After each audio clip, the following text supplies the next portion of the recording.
नमस्कार, आप देख रहे हैं न्यूज़ पीआर और मैं हूं आपके साथ रुचिका राज।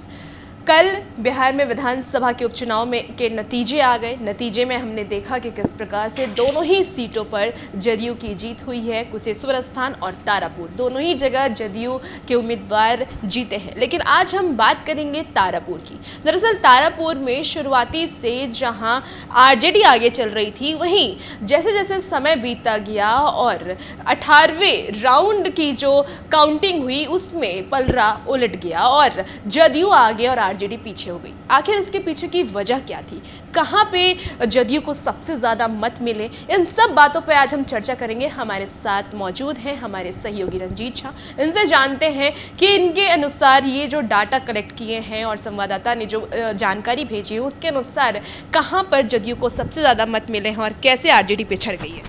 कल लगातार हम लोग लाइव थे रुचिका, दिन भर देखते रहे और तारापुर के लिए शाम तक बैठना पड़ गया कि आखिर क्या हुआ है। 29वें राउंड का हम लोग इंतजार कर रहे थे, क्योंकि पहले से ही यह तय था कि 29 राउंड की काउंटिंग के बाद ही पता चल पाएगा कि क्या होने वाला है।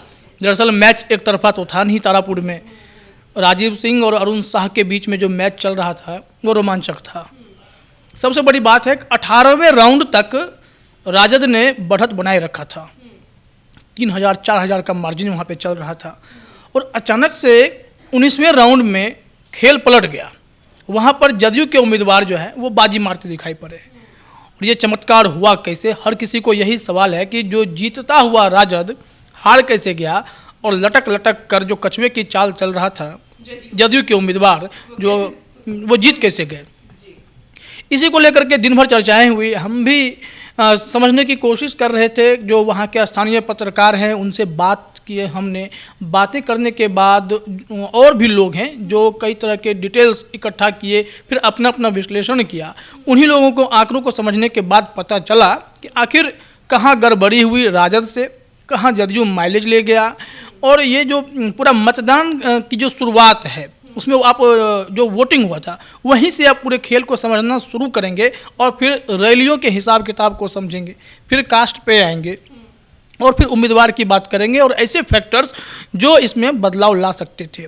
इन सारे बिंदुओं को जोड़ने के बाद निष्कर्ष निकला कि राजद पिछड़ा कहाँ पर।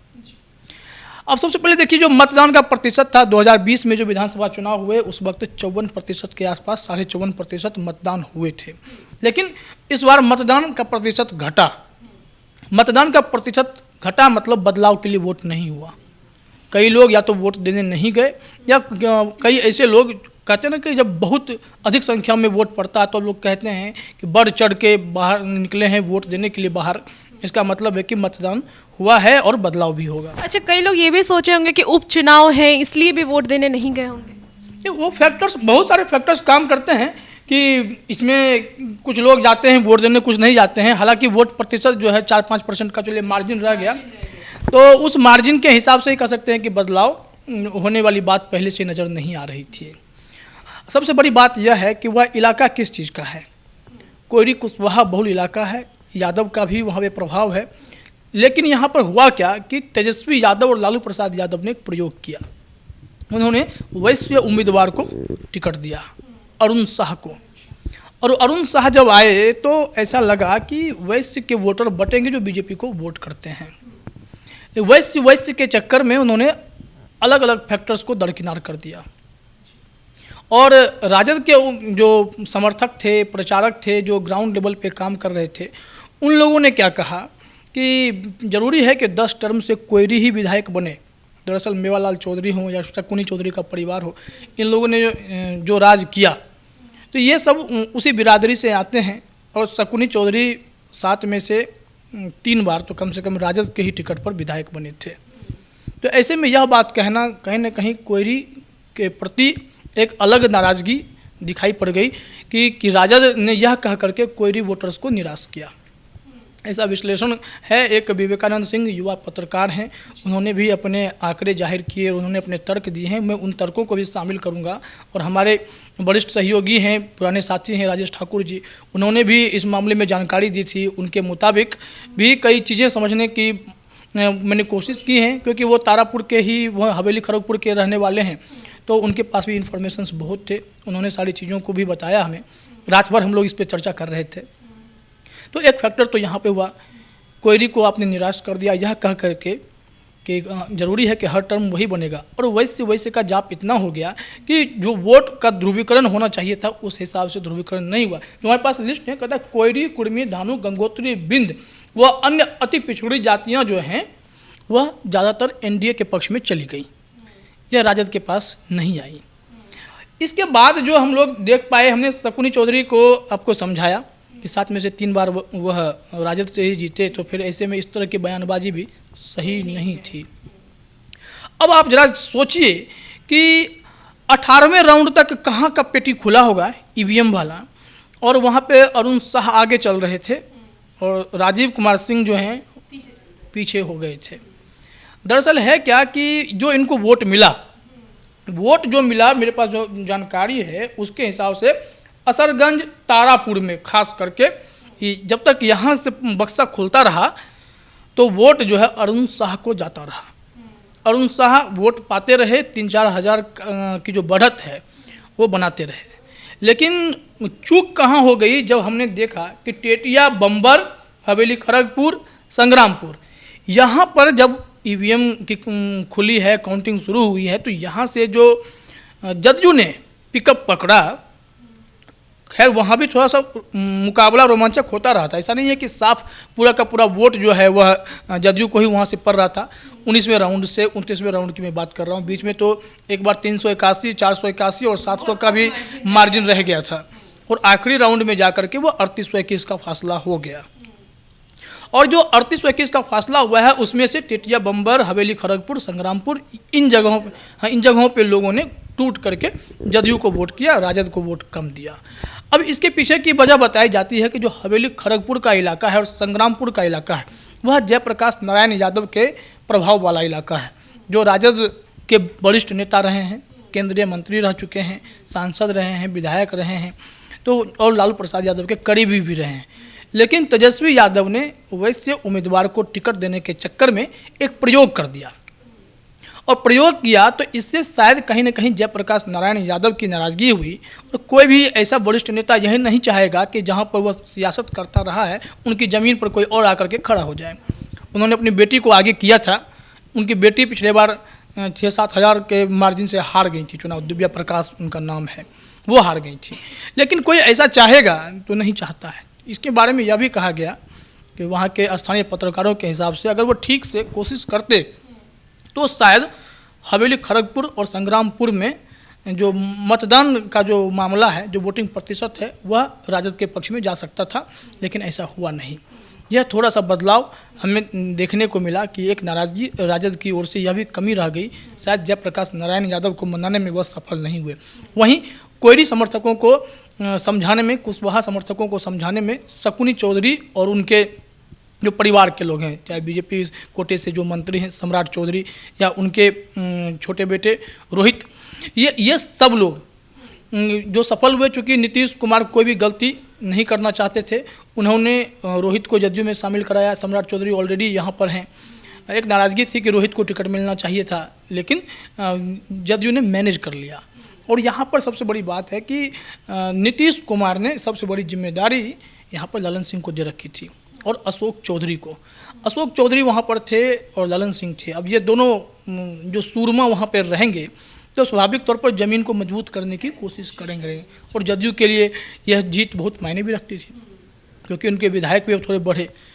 और ये सारी चीज़ों के बाद नीतीश कुमार भी खुद रैली करने गए, लेकिन लालू प्रसाद यादव का वहाँ जाना राजद के लिए थोड़ा टेंशन ही दे गया। तेज प्रताप यादव ने जो प्रतिक्रिया दी कि मेरे पिताजी को नहीं जाना चाहिए था, ऐसे समय में ले गए और अब हार हो गई तो मेरे पिताजी पर भी ठिकरा फूट सकता है। आरजेडी की तरफ से हालांकि और भी कई सारे आरोप, तेज प्रताप ने, आपने जिक्र किया तेज प्रताप का, तो जब हमने भी कल देखा कि तेज प्रताप किस तरीके से बयानबाजी कर रहे थे, उसमें सबसे ज़्यादा जगदानंद सिंह पर उनका आरोप था, शिवानंद तिवारी पर, जो कि काफ़ी क्लोज रहे हैं लालू प्रसाद यादव के। तो इन सब पे वो आरोप लगाते नजर आ रहे थे और उन्होंने लालू प्रसाद यादव के बारे में भी कहा कि उनको नहीं जाना चाहिए था, उनका स्वास्थ्य ठीक नहीं था, फिर भी जबरदस्ती उन्हें लेके गया। तो लालू प्रसाद के आने का भी कोई जादू नहीं चल पाया इसमें। दरअसल देखिए हुआ क्या कि तेजस्वी यादव या फिर लालू प्रसाद यादव को सुनने के लिए भीड़ इकट्ठी हो जाती है। खैर तेजस्वी यादव ने तो नुक्कड़ सभाएं भी की। तेजस्वी यादव के अलावा अगर हम लालू प्रसाद यादव की बात करते हैं तो बहुत दिनों बाद लालू प्रसाद यादव किसी जनसभा में थे तो भीड़ उमड़ के आई। भीड़ उमड़ी है और राजद को कॉन्फिडेंस हो गया, उसको ओवर कॉन्फिडेंस कहते हैं कि वोट हमारे पक्ष में पड़ने जा रहा है। लेकिन यहाँ पर खेल तो गड़बड़ हो चुका था। यहाँ पर शकुनी चौधरी ने पूरे चीज़ों को मैनेज कर लिया, अशोक चौधरी ने मैनेज कर लिया, ललन सिंह ने अपने ज़मीनी स्तर पे अपना काम करना शुरू कर दिया। राजद को क्या लगा कि कुछ दो उम्मीदवारों को ऐसे उम्मीदवार जिनकी धार कम हो चुकी है उन्हें अपने पक्ष में कर लिया है जदयू के कोटे से निकाल करके, तो वो राजद के लिए बेनिफिशियल हो सकता है। लेकिन ऐसा हुआ नहीं, ये भी फैक्टर यहाँ पे काम नहीं आया। और जो बार बार हम लोग कह रहे हैं कि 18वें राउंड तक में जो भी खेल हुआ है वहाँ पर जो राजद बढ़त बनाए रखा, सही बात है, वहाँ पे डायरेक्ट पकड़ अरुण साह की हुई और जो वैश्य वोटर थे उन लोगों ने वोट भी किया।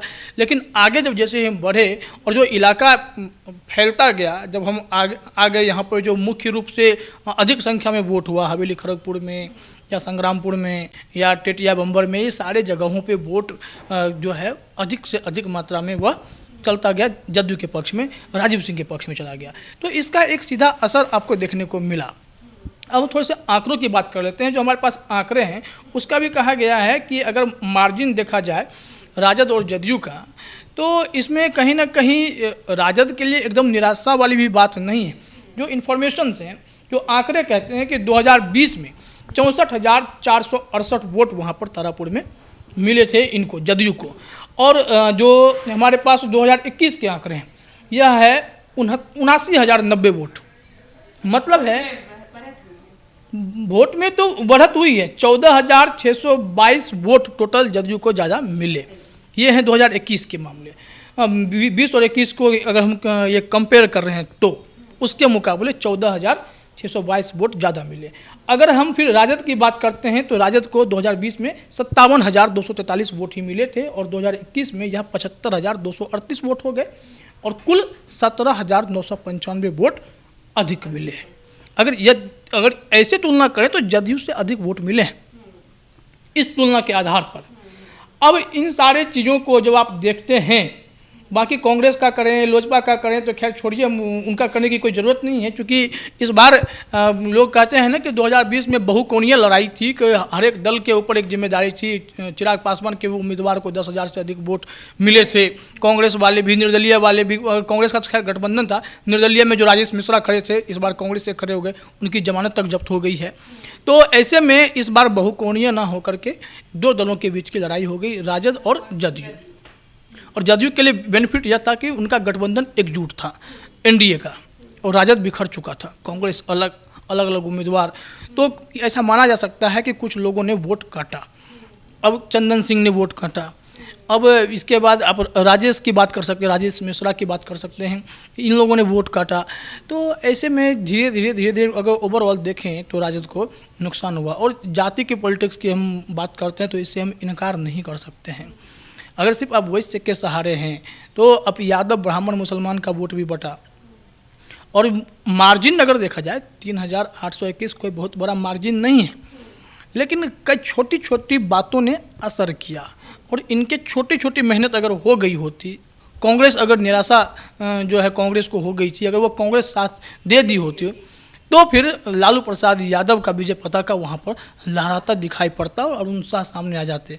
कहीं ना कहीं मन ही मन जयप्रकाश नारायण यादव भी खुश हो रहे होंगे कि हमारी ज़मीन बच गई। अब उन्हें यह एहसास हो गया होगा कि हमारे परिवार से टिकट ना दे करके राजद ने थोड़ी गलती तो जरूर कर दी है। अच्छा, अब तक ने हमने जातीय समीकरण की बात की, जाति के आधार पर तो जदयू की जीत हो गई, लेकिन विकास कहाँ पीछे रह गया? क्योंकि हमेशा से जो जनता है वो ये कहती है कि विकास नहीं हो पा रहा है। नीतीश सरकार से बहुत सारे लोग ऐसे हैं जो खुश नहीं हैं। हमने देखा कि रैलियों में किस प्रकार से जब रैलियां की जा रही थी तो तेजस्वी यादव ये पूछ रहे थे विकास हुआ क्या, तो काफ़ी लोग कह रहे थे नहीं हुआ। तो आखिर वो वोट कहाँ रह गया? क्योंकि विकास की बातें जहाँ हमेशा से तेजस्वी यादव करते आते हैं और नीतीश कुमार कहते हैं जनता मालिक है, तो कौन सी जनता है जो विकास नहीं चाहती? मैं कल अपने दर्शकों से लाइव यही सवाल कर रहा था कि अगर आप बदलाव के लिए वोट करते हैं तो फिर बदलाव कहाँ लाते हैं? आप ऐसी सरकार समर्थित सरकार को वोट कर रहे हैं, ऐसे उम्मीदवार को वोट कर रहे हैं जिन्होंने सरसों तेल आपको 250 रुपये लीटर जो है खिलाना शुरू किया है, पेट्रोल आपको 120, 113 इस तरह के रेट पर देना शुरू कर दिया है। तो फिर आप ऐसे उम्मीदवार को वोट करके आप महंगाई पर वार कैसे करेंगे, और ऐसे सरकार को आप कैसे वोट कर रहे हैं जिन्होंने आपकी बहाली प्रक्रिया को सुस्त कर रखा है, बेरोजगारी चरम सीमा पर है। तो फिर आप ऐसे लोगों को वोट क्यों करते हैं? कई लोगों को भी समझ में नहीं आ रहा था। तो हमने यह देखा कि जो विकास जैसे चीज़ों को समझते हैं, जो एजुकेटेड वोटर्स हैं, वो वोट देने कम जाते हैं। वो सोशल मीडिया पर कमेंट बहुत अधिक करते हैं, उनको और कोई मतलब नहीं होता है, वो बस हंगामा खड़ा करते हैं कि कोई बदलाव नहीं चाहता। लेकिन जो असली वोटर है, जो गाँव का वोटर है, गांव में जो लोग होते हैं, चाहे वैसे छोटी जाति जिनकी तरक्की उस हिसाब से नहीं हो पाई, छोटी जाति मतलब है कि संख्या में कम होते हैं या फिर अधिक संख्या में होते हैं या कम पढ़े लिखे होते हैं, जिनका विकास नहीं होता, दबे कुचले, अति पिछड़े, शोषित, वंचित, मैं उनकी बात कर रहा हूँ। तो ऐसे लोगों को भी वोट देने के लिए एजुकेशन की ज़रूरत है, लेकिन वो मोटिवेट होकर वोट देते हैं। उनके नेता, जैसे मांझी ने कहा ना कि देख लिया ना मांझी की ताकत, मतलब उन्होंने मुसहर को मैनिपुलेट कर दिया।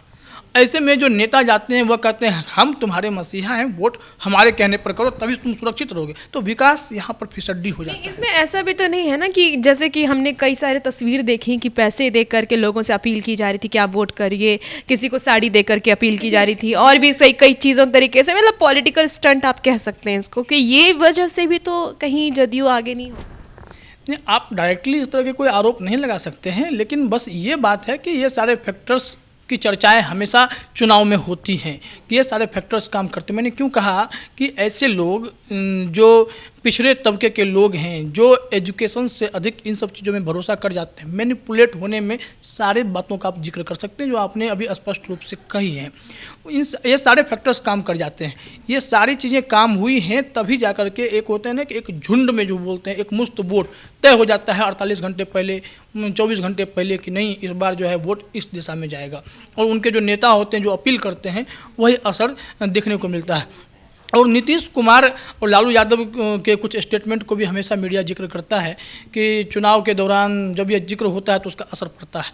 उन्होंने कहा कि हम आपका विसर्जन करने आए हैं, नीतीश कुमार को उन्होंने कहा कि हम आपका विसर्जन करने आए हैं। इन्होंने कहा कि आप गोली मरवा दीजिए, आप कुछ और नहीं कर सकते हैं लेकिन गोली आप मरवा सकते हैं। एक संदेश दिया इन्होंने कि जंगल राज की याद नीतीश कुमार ने दिलाई। लेकिन लालू यादव का यह कहना या भगचोनहर कहना, तो एक विश्लेषक ने यह भी कहा कि राजद अपनी छवि बदलने की कोशिश कर रहा है। तेजस्वी यादव सवर्णों को लुभाना चाहते हैं, तेजस्वी यादव एक पढ़ी लिखी पार्टी साबित करने की कोशिश कर रहे हैं, लेकिन ऐसे में फिर से भगचोनहर जैसे शब्दों का प्रयोग करना या फिर नीतीश कुमार के लिए कुछ ऐसे शब्दों का प्रयोग कर देना, तो वह कहीं ना कहीं इनके खिलाफ ही चली जाती है। और जो महिला जो है ना, जदयू को कहा जाता है कि वह FD है, वह चुपके ही से भले पति वोट दे ना दे, हम चुपचाप जाकर के बटन दबा देंगे। इस बार सबसे ज़्यादा महिलाओं का ही वोट प्रतिशत रहा है, बहुत ज़्यादा महिलाएं अभी महिलाओं का वोट प्रतिशत जो है इसमें अधिक रहा है। तो इस परिस्थिति को भी अगर देखें तो महिलाओं का भी बेनिफिट मिल गया कि नीतीश कुमार भी खुद रैली करने आए थे, और इसके साथ ही साथ जो है जो अपना राजीव सिंह हैं वो पहले भी चुनाव लड़ चुके थे, 2005 में भी वो लड़े थे, बहुत कम मार्जिन से हारे भी थे। तो ऐसे परिस्थिति में राजीव सिंह के लिए कई फैक्टर्स काम कर रहे थे, और तभी हमने न्यूज़ PR ने यह विश्लेषण भी दिखाया था कि लटकते लटकते ही सही तारापुर में राजीव सिंह जीत जाएंगे, क्योंकि ये बहुत सारे फैक्टर्स थे। अब जो बाद में कुछ सारे फैक्टर्स काम आए, इसमें यह विश्लेषण से इसी पता चल पा रहा है कि राजद को ज़मीनी स्तर पे थोड़ा और वर्क करने की ज़रूरत थी। लालू यादव के आ जाने की खुशी भर से राजद की जीत नसीब नहीं हो पाती।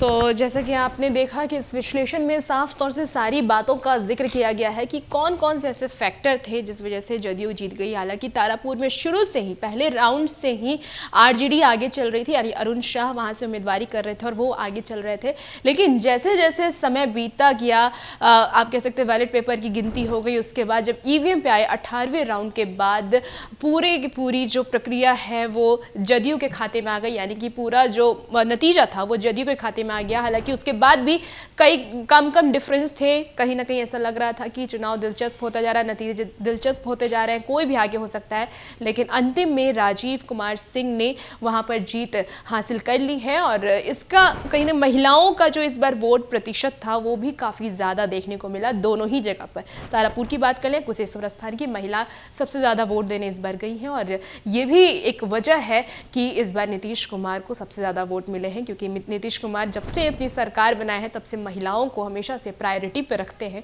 तो वो प्रायोरिटी इस बार दिख गई और राजीव कुमार सिंह जीत गए हैं। और वैसे ही तमाम खबरों के लिए हमारे साथ बने रहिएगा और देखते रहिएगा न्यूज़ पिया। धन्यवाद।